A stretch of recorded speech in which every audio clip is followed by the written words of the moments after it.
Hey everybody, in this quick how-to, I'm going to show you how to swap brake pad compounds from metallic to resin or vice versa, and I'll highlight a couple of things that you should do and a couple of things that you really shouldn't do as well. Okay, so these are my new Shimano SLX M7100 hydraulic disc brakes that I put on the Hightower recently, and they shipped with nice finned metallic pads, but for various reasons I've decided to swap to a resin pad. If you want the details as to why I'm switching brake pad compounds, you can check the link down in the description for another video. But in this video, we're going to be swapping from these metallic pads back to a resin pad, but the process is the same if you're going to go from resin to metallic pads as well. Okay, so the first thing we're going to actually want to do is put on some latex or nitrile gloves just to make sure we don't get any oils from our hands on the rotors or the pads. Now we're going to drop the wheel in just a minute, but it's actually easier to clean the rotor while it's still on the bike since you can just spin it. We're going to take a clean shop towel and some isopropyl alcohol, and we're just going to give the rotor a really good clean. And then we're going to go ahead and drop the rear wheel so we can get the brake pads out. Now some people say that you should sand the rotor to kind of prep it for the new brake pads. In my experience, you don't actually need to do that, and in some cases, if you sand it improperly, you can actually damage the surface of the rotor, and that's going to cause you problems down the line no matter what pads you put on. Now there are various methods for mounting the pads into the caliper. In this case, the stock brake pads came with a threaded screw and a little clip, so we're going to remove that clip with a pair of pliers.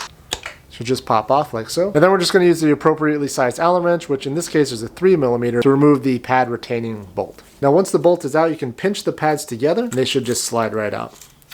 Keep in mind that there's an inner pad and an outer pad, and there's also a pad spring in the middle for these Shimano brake pads. And now is a good time to actually push the pistons back into the caliper. You just want to use something flat and non-marring. You can buy pad separators, but I just usually use like an automotive trim panel remover. You're just going to push with the flat surface, make sure the pistons are all the way back in the calipers. And then, believe it or not, that's all the prep work that you have to do. You don't want to be sanding your rotors, you don't want to be sanding the brake pads down. There's really nothing else you need to do. And there's really nothing else that you should do when you're changing brake pad compounds. So now we're going to grab the new resin pads. Now these are the Shimano G03S pads, and I don't believe that these are left-right specific. You can grab these in either order and make sure you put the included pad spring between them. You're just going to squeeze them and reinsert them into the caliper. And what you're aiming to do is line up the caliper holes with the pad holes and the spring holes. So one bolt is going to go all the way through. Now some pads will come with this sort of like cotter pin securing method. You're supposed to slide this all the way through like so, and then just bend these little tabs at the end, and that's all that's keeping the pads in place. Since the brakes did come with those nice metallic pads with the bolt that goes through that actually threads into the caliper, I'm just going to reuse that bolt because it's a little bit more secure way to mount them. I'll reinstall the tiny little retainer clip, this sort of safety clip,